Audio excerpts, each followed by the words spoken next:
Bom dia, meus amados irmãos, Jesus é Senhor. Chegamos hoje ao ruminar do alimento diário, semana 2, sábado. Versículo para leitura com oração. Assim diz o Senhor, o Deus de Israel: do modo porque vejo estes bons figos, assim favorecerei os exilados de Judá. Porei sobre eles favoravelmente os olhos, e os farei voltar para esta terra. Edificá-los-ei, e não os destruirei.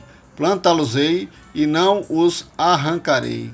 Jeremias capítulo 24, versículos 5, parte A, e versículo 6.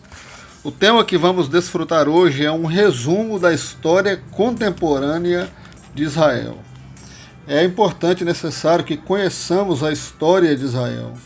A nação de Israel foi extinta no século I, na época do Império Romano.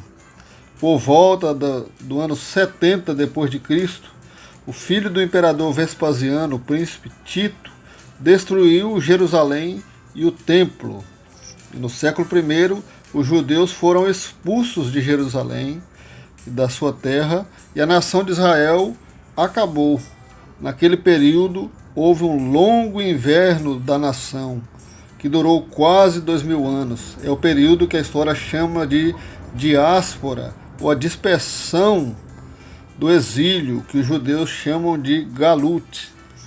E é um grande sofrimento um povo viver sem uma nação, sem um país, perambulando por todos os cantos, porque eles vivem de forma incompreensível, desprezada, com preconceito e muitas vezes com ódios.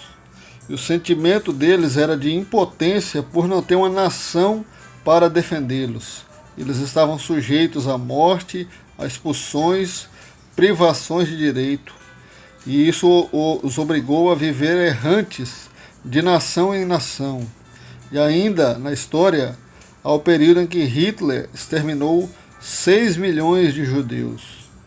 Nesses quase 2000 anos da história do povo judeu, foi uma história muito triste, mas de certa forma uma consequência da rejeição deles e a infidelidade que eles cometeram contra o Senhor Jesus. E após viver por quase 2000 anos, os judeus quiseram voltar para sua terra, a sua terra histórica relatada na Bíblia. Surgiu então o que a história chama do movimento sionista, em que eles lutavam por sua autodeterminação e por sua terra histórica, a terra bíblica, que vai desde o mar Mediterrâneo até o lado oriente do Jordão. Então, em 1917, Arthur Balfour, um político britânico que foi ministro das Relações Exteriores da Inglaterra, enviou uma declaração ao Lord Rothschild, um banqueiro judeu e principal proponente desse movimento sionista, lutando para que o povo judeu pudesse voltar à sua terra histórica, voltar à sua autodeterminação. E essa declaração ficou conhecida como Declaração de Balfour, criando uma aprovação de um lar para os hebreus na Palestina.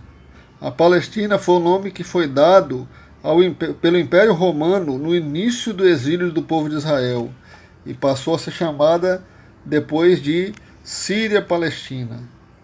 Isso tudo aconteceu no meio da Primeira Guerra Mundial.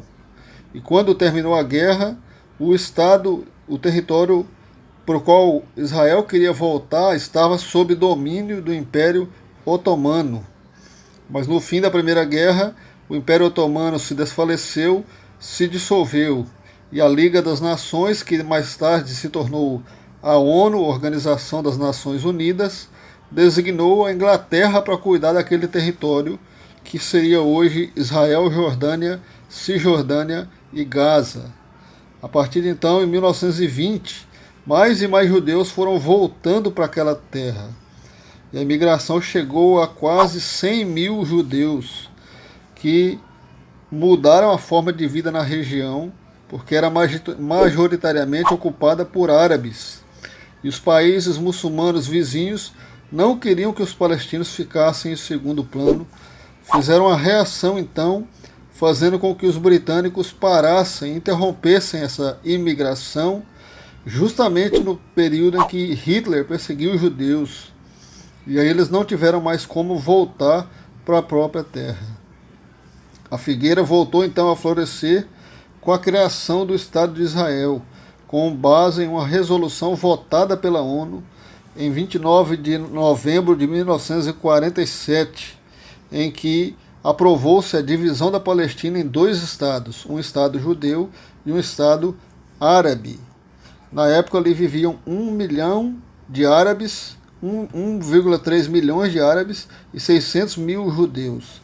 E o diplomata brasileiro Oswaldo Aranha fez toda a diferença nesse processo. Ele fez um lobby para a criação do Estado de Israel, foi o chefe da delegação brasileira enviado à ONU e o presidente da primeira sessão especial da Assembleia Geral em 1947, adiando a votação por 3 dias para conseguir a aprovação. Então a resolução foi recusada pelos países árabes vizinhos que não aceitavam a criação do Estado de Israel.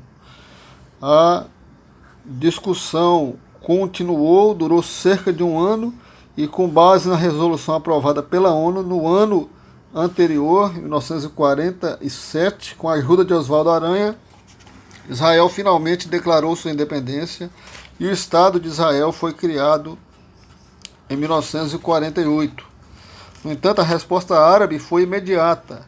O Egito enviou forças militares, a Síria, Líbano e Iraque atacaram Israel, que na época era um país recém-criado, ainda fraco, sem força militar, para enfrentar essas 4 grandes nações. Mas o Senhor era com Israel e a vitória veio em 1949, onde o povo sobreviveu. No entanto, longe de tranquilizar essa situação, o resultado só semeou mais conflito, mais inimizade, que durou até o dia de hoje. E Israel é uma nação pequena, mas que vive em constante tensão, cercada de inimigos. E a sobrevivência de Israel é um milagre, porque Deus é com Israel. Então, voltando à nossa parábola em Mateus, aqui mostra a história do povo de Israel, mas também tem tudo a ver com a nossa história.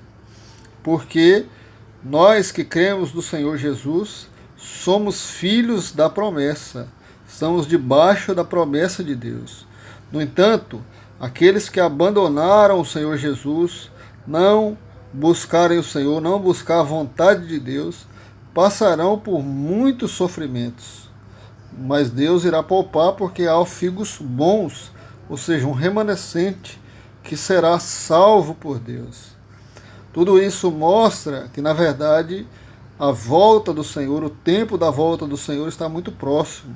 Por exemplo, recentemente no Brasil foi lançada uma modalidade de pagamento chamada Pix, que veio facilitar as transações comerciais, as operações financeiras, mas na verdade por trás disso há uma criação de uma moeda global. E o papel moeda, conforme nós conhecemos hoje, daqui a pouco já não mais será usado. Com isso, haverá uma facilidade de transações, mas também, na verdade, tudo isso estará sob o controle do anticristo, porque ele poderá controlar quem pode comprar e quem pode vender. E nessa época da grande tribulação, os homens serão obrigados a adorar a besta. Quem não adorar a besta não terá como comprar nem vender. Então essas coisas todas, esse acordo de paz, tudo isso mostra que a volta do Senhor está cada vez mais próxima. E eu e você precisamos viver apercebidos, nos preparar para nos encontrar com o Senhor, consagrar a nossa vida, a nossa família, ter uma vida de oração, uma vida na presença de Deus. Vamos orar ao Senhor. Senhor Jesus, muito obrigado por essa manhã, Senhor, pela sua palavra. Nós queremos nos apegar ao Senhor, invocar mais e mais esse seu precioso nome, ó Senhor Jesus. Guarda, Senhor, nosso coração, guarda a nossa mente em Cristo. Tu és o nosso Senhor. Nós cremos, Senhor, na tua palavra e percebemos o cumprimento de cada item, Senhor. Por isso nós nos apegamos a Ti, Senhor, guarda nosso coração, guarda nossa mente, guarda nossas famílias, que nós possamos, Senhor, crescer, amadurecer. Nós queremos cooperar com o Senhor.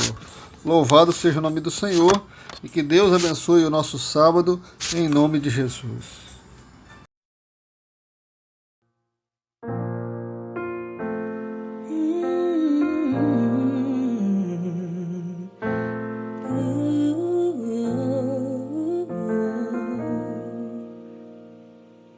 Quando a noite é mais escura, quando as trevas são mais densas, quando o mundo está mais forte e tudo está incerto, cresce em nós a esperança, a aurora está mais perto, como o sol lá das alturas, Jesus voltará, somos como